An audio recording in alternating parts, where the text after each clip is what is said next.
Hello Pilot, it's Fernando Z, the developer of Hunternet Starfighter. In this update, I want to walk you through what's new and then ask you an important question about the future of the game. This video is going to be a little bit different. The background footage you're going to see is going to be a mix of what I recorded while recording this audio, but it'll also include clips from playtests and other Hunternet footage. It may not always match what I'm talking about, as there were over 200 changes and it would simply take too long to demonstrate even the ones that I am covering. But when possible, I'll try to include clips or me doing things that help show off some of the features I'm discussing. More importantly, I hope you'll watch till the end, because the question I have for you will make a lot more sense once you've seen this whole video and taken in that context. Most of the changes since the last update video have been carrier related. For example, carriers now have a full collision model with the damage model.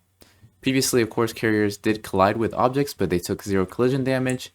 Now the collision damage is based on the materials of the objects involved, their masses, where things collided, how they collided. Also, when collisions occur, they generate impact explosions, and those impact explosions that can damage your turrets, or it can damage nearby ships. So that means, because of this, that means, for example, if you're commanding a carrier, you could purposely ram the deck of enemy carrier and simultaneously do hull damage to the enemy, start a carrier fire, maybe catch some of those defensive turrets in the explosion. And if there's any fighters on the deck, they could also get caught in that impact explosion. On top of that, the fires started by those explosions are physicalized, so that means they generate heat. They'll burn any objects that are close enough to the inner flames. The deck crews affected by those fires would not be able to service ships until the fires are doused. So that's another new thing. Because these fires can have such a big impact, starfighters can now use a repair tool to extinguish fires. The fires also apply heat to the carrier itself, and that limits the use of boost and power burn. And then, because of the damage model, ramming somebody with the nose of your carrier will allow you to do more damage to the opponent than to yourself. And you can even use ramming as a way of cracking asteroids at the cost of a little bit of hull. So all in all, it makes flying the carriers much more interesting, and gives the carrier commander more decisions to think, more things to think about when planning out your maneuvers. I also adjusted the cost of fuel for the carriers. This is going to always be a very important consideration for the carriers, even more than fighters, since your fuel reserves are also used to refuel fighters. But now you have a little bit more flexibility to move your carrier about without it being so generous that you can just, move and traverse without planning a little bit ahead. Another very important change related to this is that the main thruster flames coming from your main thrusters are now also physicalized. And that means that any objects caught in those thruster flames will take damage and will be pushed by the flames themselves.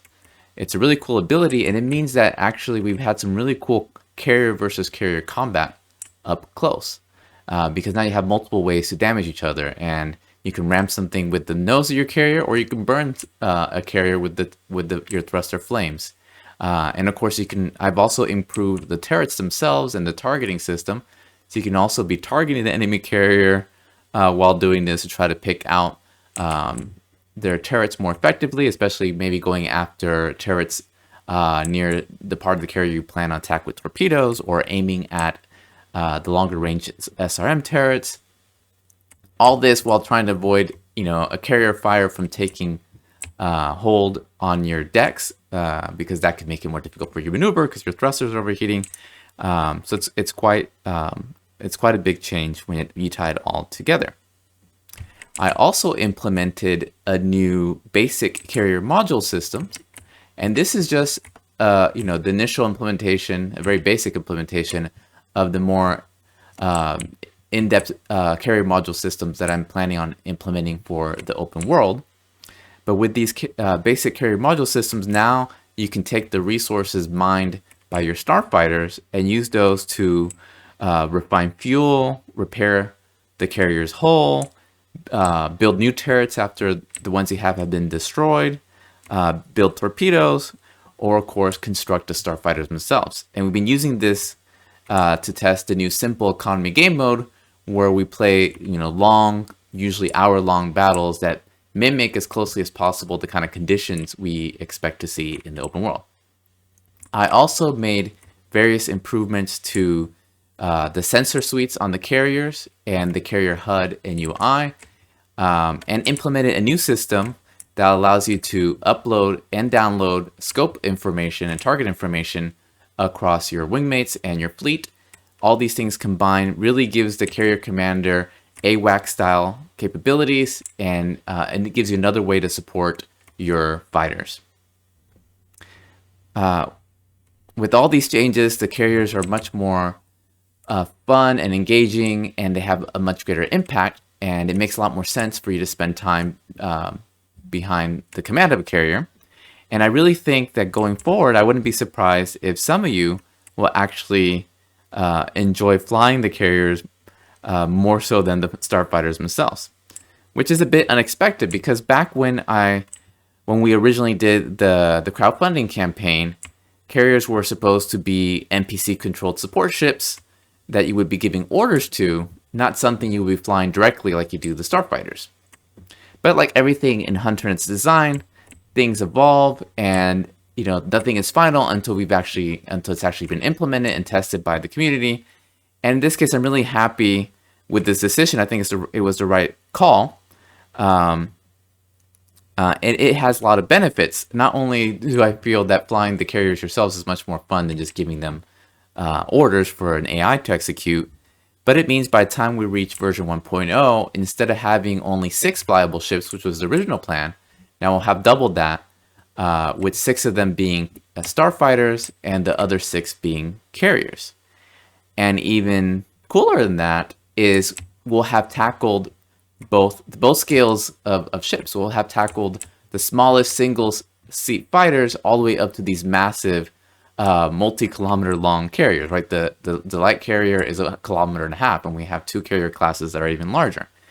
And that means after 1.0, there's a possibility that we will be able to add more ship classes to the game.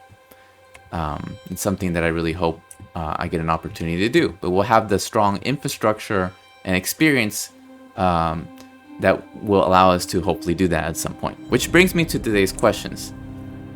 I wanted to ask you is, now that Hunternet is no longer just about flying starfighters, and that after 1.0 we might be adding more ship classes, with that in mind, should the game still be called Hunternet Starfighter?